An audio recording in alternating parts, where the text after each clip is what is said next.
बिस्मिल्लाहिर्रहमानिर्रहीम, इय्याका नअबुदु व इय्याका नस्तईन। मेरे पाकिस्तानियों, तहरीक इंसाफ इस वक्त अपनी मकबूलियत की इंतहाओं पर है। इसकी मकबूलियत का ग्राफ कम करने की बहुत कोशिश की गई। गुज़िश्ता तहरीक अदम एतमाद के बाद से ये कोशिशें तवातुर से की जा रही हैं। अब ये हाल है आम इंतखाबात 8 फरवरी जो मुनक्किद होने जा रहे हैं, तहरीक इंसाफ से उसका बल्ले का निशान छीन लिया गया है।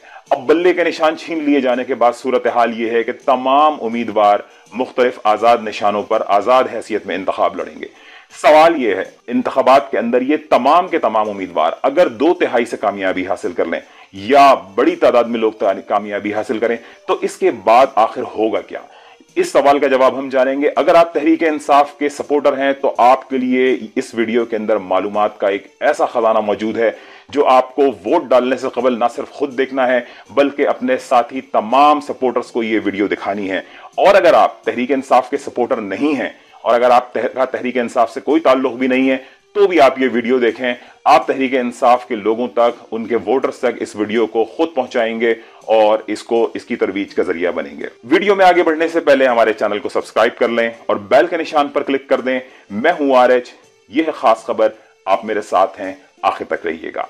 तो देखें, कोलिशन गवर्नमेंट का मतलब होता है दो पार्टियों का ऐवान की हद तक एक दूसरे के साथ मिलना और हुकूमत साजी करना। ये कोलिशन गवर्नमेंट की इस्तिलाह हमारे माशरे के अंदर बहुत ज्यादा आम है, खुसूसन इंतखाबात के बाद तो ये टर्मिनोलॉजी, ये इस्तिलाह बहुत ज्यादा देखी सुनी और समझी जाती है। अभी आप इसका टीवी पर 8 फरवरी के इंतखाबात के रिजल्ट्स के बाद बहुत ज्यादा चर्चा सुनेंगे। तो कोलिशन गवर्नमेंट का बुनियादी तौर पर मतलब यह है कि दो पार्टीज का ऐवान में एक दूसरे के साथ मिलकर हुकूमत साजी के लिए कोशिश करना और आगे बढ़ाना। आजाद उम्मीदवार के केस में यह होता है कि जब वो जीत कर ऐवान में आता है तो उसे ऐवान में मौजूद किसी भी सियासी पार्टी के साथ 3 से 5 दिनों के अंदर, ये एक कलील टाइमिंग के अंदर, मैं एग्जैक्टली इस वक्त टाइम भूल रहा हूं, लेकिन एक कलील मुद्दत के अंदर किसी भी ऐवान में मौजूद एग्जिस्टिंग पार्टी, पॉलिटिकल जमात जो ऐवान के अंदर पहले से मौजूद है, उन जमातों के साथ इस आजाद उम्मीदवार को बैठना पड़ता है। यानी हम अगर किसी भी आजाद उम्मीदवार को वोट देंगे, चाहे उसके पीछे सपोर्ट किसी सियासी पार्टी की हो, किसी समाजी पार्टी की हो, किसी बड़ी शख्सियत की हो, किसी मजहबी शख्सियत की हो, किसी की भी शख्सियत हो, आजाद उम्मीदवार को चाहे खुशी से, चाहे गमी से, चाहे पैसा लेके, चाहे बगैर पैसा लेके, उसको बैठना पड़ेगा किसी न किसी सियासी जमात के साथ जो ऐवान के अंदर पहले से मौजूद है। बल्ले का निशान छिन जाने के बाद तहरीक इंसाफ इस वक्त हमारी पार्लियामान के अंदर मौजूद नहीं होगी। जो तहरीक इंसाफ की बड़ी तादाद के अंदर इस वक्त उम्मीदवार खड़े हैं और जो अनकरीब जीतेंगे तो उन्हें भी ऐवान के अंदर मौजूद किसी भी सियासी जमात के साथ बैठना पड़ेगा। अब ये सियासी जमातें कौन सी हैं और तहरीक इंसाफ के पास बैठने के लिए क्या क्या ऑप्शंस हैं, इनके ऊपर भी एक नजर डालते हैं।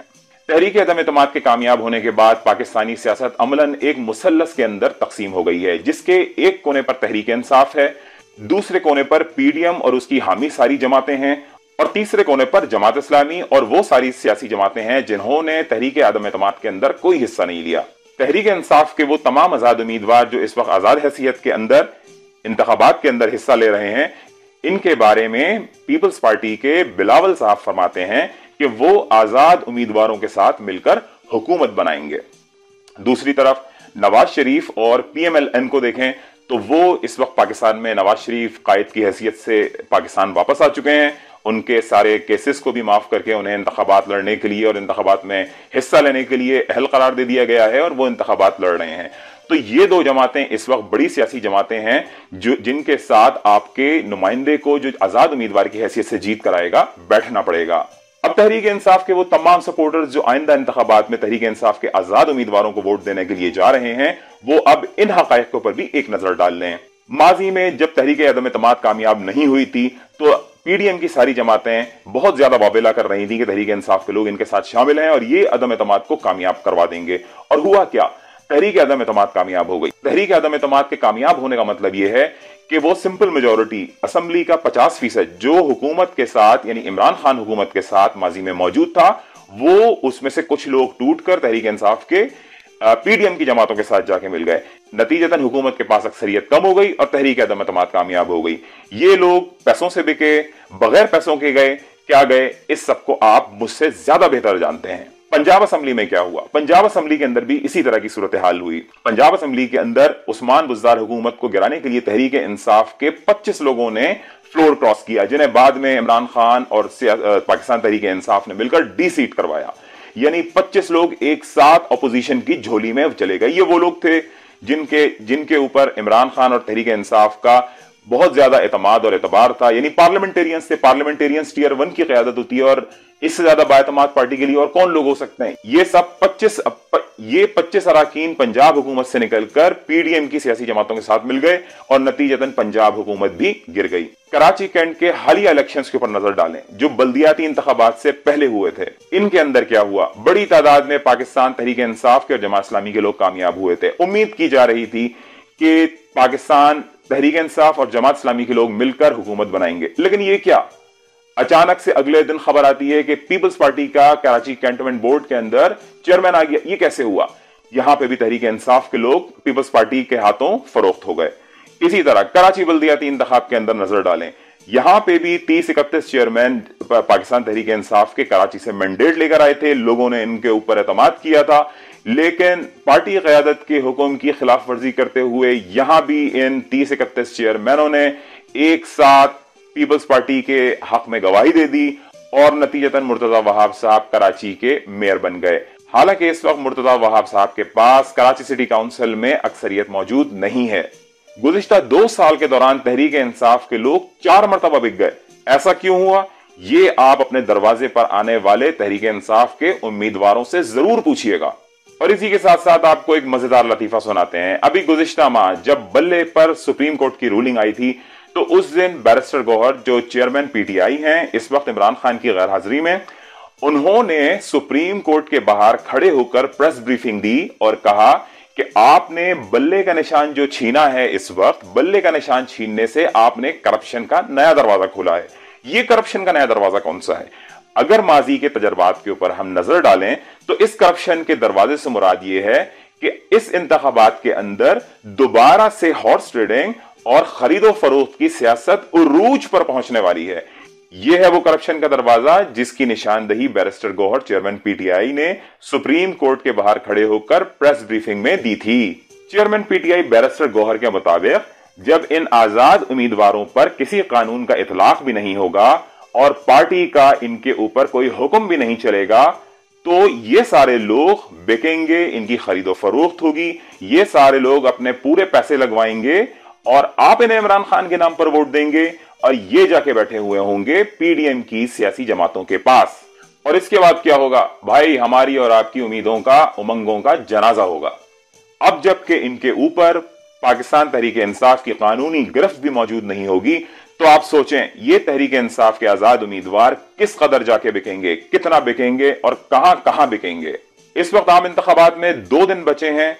इंतखाबी मुहिम्मात तमाम पार्टीज इस वक्त चला रही हैं और तहरीक इंसाफ के 8 आजाद उम्मीदवारों के बारे में मुख्तलिफ जराए से यह खबर आ रही है कि ये मुख्तलिफ पीडीएम की सियासी जमातों के हक में बैठ गए हैं।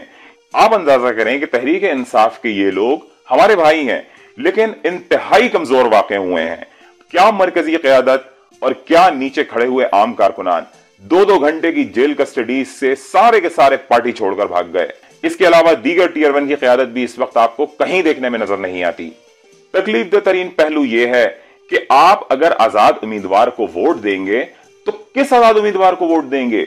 एक एक हल्के के अंदर इल्ला माशाअल्लाह एक एक हल्के के अंदर कई आजाद उम्मीदवार इस वक्त खड़े हुए हैं और सबका दावा यह है कि वही पीटीआई के असल आजाद उम्मीदवार हैं। मिसाल के तौर पर मैं आपको एक मिसाल दिखाता हूं। पीएस 122 कराची में सूबाई असेंबली का हल्का है और यहां तहरीक इंसाफ के 2 आजाद उम्मीदवार खड़े हैं। दोनों का कहना है कि वही तहरीक इंसाफ के असल उम्मीदवार हैं। ये एक मिसाल है और इसी तरह कई मिसालें मौजूद हैं। एनए 247 के अंदर 17 आजाद उम्मीदवार खड़े हैं और इनमें से भी बेशतर का ख्याल है कि वही तहरीक इंसाफ के आजाद उम्मीदवार हैं। अब आप अंदाजा करें, ये तमाम लोग मुहिम भी चला रहे हैं, ये तमाम लोग अवाम को जाके कन्विंस भी कर रहे हैं कि वही तहरीक इंसाफ के आजाद उम्मीदवार हैं। मैंने आपको पीएस 122 से इसकी एक मिसाल भी दिखा दी। अब आप अंदाजा करें कि अगर इन तमाम उम्मीदवारों को लोग वोट देंगे, और बराए मेहरबानी मुझे कमेंट करके ये मत बताइएगा कि तहरीक इंसाफ ने अपने असल उम्मीदवारों को देखने का एक तरीक़ाकार वाजे कर दिया है। देखें, तहरीक इंसाफ ने बेशक वाजे कर दिया हो, लेकिन आप जरा थोड़ी देर के लिए ये सोचें पीटीआई के ऑफिशियल पेजेस तक पहुंचना कितने लोगों के लिए मुमकिन है? कितने लोग जा जाके असल उम्मीदवार देखेंगे? एक बड़ी तादाद इन जाली उम्मीदवारों के हाथों बेवकूफ बन जाएगी और नतीजतन तहरीक इंसाफ का वोटर आधे आधे से तकसीम होगा। और इस तकसीम के बाद पीडीएम की वो सारी सियासी जमातें जिनको आप कुर्सी पर बिल्कुल नहीं बैठे हुए देखना चाहते, इनमें से कोई ना कोई सियासी जमात कुर्सी के ऊपर आके आपकी अगले 5 साल के लिए हाकिम बन जाएगी। अब सवाल यह है कि ऐसे में करें तो करें क्या? पाकिस्तानी अवाम बहुत ज्यादा भुगत चुकी है, खराब हालात से बहुत ज्यादा गुजर चुकी है, लोग खते गुर्बत से बहुत नीचे जिंदगी बसर कर रहे हैं। इन हालात में जरूरत है कि कोई ऐसी क़यादत, कोई ऐसी सियासी जमात पाकिस्तान की हाकिम बने जिसके ऊपर करप्शन का कोई दाग ना हो, जो बासलाहियत हो, जिसकी क़यादत आला तालीम याफ्ता और तजर्बेकार हो, टेक्नोक्रेट्स लेवल के लोग हों और पाकिस्तान के अंदर आकर तामीर और तरक्की के सफर का ये सिलसिला जो टूटा हुआ है इसको आगे बढ़ाएं। गरीब का चूल्हा जो बुझ रहा है उसे बुझने से बचाएं। लोग खुदकुशियां कर करके मर रहे हैं, उनकी होती खुदकुशियां रोकें। ऐसे में आपके पास, जैसा कि मैंने आपको शुरू में बताया था, कि पाकिस्तानी सियासत इस वक्त एक मुसल्लस के ऊपर देखी जा सकती है, जिसके एक कोने पर तहरीक इंसाफ, दूसरे कोने पर पीडीएम की सियासी जमातें और तीसरे कोने पर जमात इस्लामी की जैसी क़यादत मौजूद है। तो इस वक्त अगर आप अपने वोट को तकसीम होने से बचाना चाहते हैं तो आपके पास जमात इस्लामी से बेहतर ऑप्शन इस वक्त कोई नहीं है। जमात इस्लामी की क़यादत आला तालीम याफ्ता लोगों का वो ग्रोह है जिसके ऊपर करप्शन का कोई चार्ज नहीं। ये इतने पाकबाज और साफ सुथरे लोग हैं कि आप इन्हें अपने घर की चाबियां थमाकर कहीं आराम से घूमने जा सकते हैं। जमात इस्लामी ही वो वाहिद जमात है जिसे हुकूमतें चलाने, हुकूमतों में रहने, मुख्तलिफ की पोस्ट के ऊपर बैठने का बेहतरीन तजुर्बा है। अगर आप जमात इस्लामी का साथ देते हैं तो जमात इस्लामी के मुताबिक आपके लिए एक बेहतरीन मुस्तकबिल की जमानत है। वोट देने से कबल ये याद रखें कि वोट एक अमानत है और हर फर्द से उसके किए गए अमल का हिसाब होना है। वोट वो इनफरादी अमल है जो आपके हिस्से का काम है। आप अपने हिस्से का काम करें, वोट डालने के लिए जाएं, लोगों को इस पर तैयार करें कि तराजू ही आपका निशान है, तराजू ही हम सब का निशान है और तराजू ही हमारे बेहतर मुस्तकबिल की जमानत है। आप अपना काम करें, इंशाअल्लाह अल्लाह ताला बेहतर नतीजा देगा। आपका एक वोट चिड़िया की चोंच में पानी का वो कतरा है जो वक्त के नबी की मदद करने के लिए अपनी चोंच में लेकर उड़ी थी, हालांकि जानती थी कि पानी के एक कतरे से आग का अलाव नहीं बुझाया जा सकता, लेकिन इस चिड़िया ने अपने हिस्से का काम किया। आपको भी अपने हिस्से का काम करना है। 8 फरवरी को निकलिए, तराजू पर मोहर लगाइए, इसी में हम सबकी भलाई है, इसी में हम सबकी निजात है। खास खबर में एक दफा फिर मुलाकात करेंगे, तब तक के लिए अल्लाह हाफ़िज़। अपने दस्तों बाजू को वोट दो, तराजू को अपने दस्तों बाजू को